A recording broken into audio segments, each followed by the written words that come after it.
তোমার সাথে আজকে নতুন এক পথ চলা শুরু হলো। আমি যাচ্ছি একদম শুরুতেই তোমাকে সব খুলে বলি। আমার সাথে তুমি সব কথা খুলে বলতে পারো। আমার আগের ঘরের একটা মেয়ে আছে, ওর নাম মায়া। মাহারা ছোট্ট একটা মেয়ে।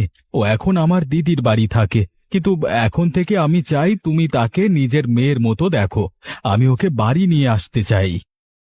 এখন থেকে মায়া আমাদের সাথেই থাকবে। তোমার কথা শুনে আমি খুব খুশি হলাম গো। ভেবেছিলাম জীবনে আর কোনো দিন বিয়ে করব না।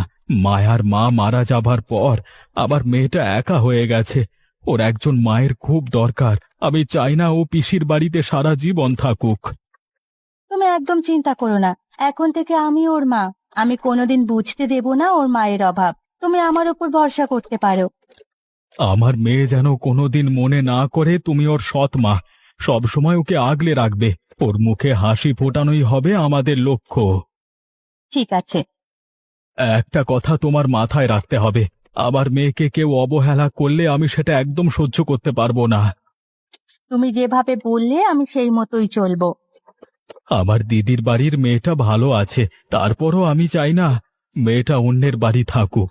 বাড়ির কাছাকাছি এসে গেছি, আর একটু পরেই গাড়ি থেকে আমাদের নামতে হবে। আচ্ছা,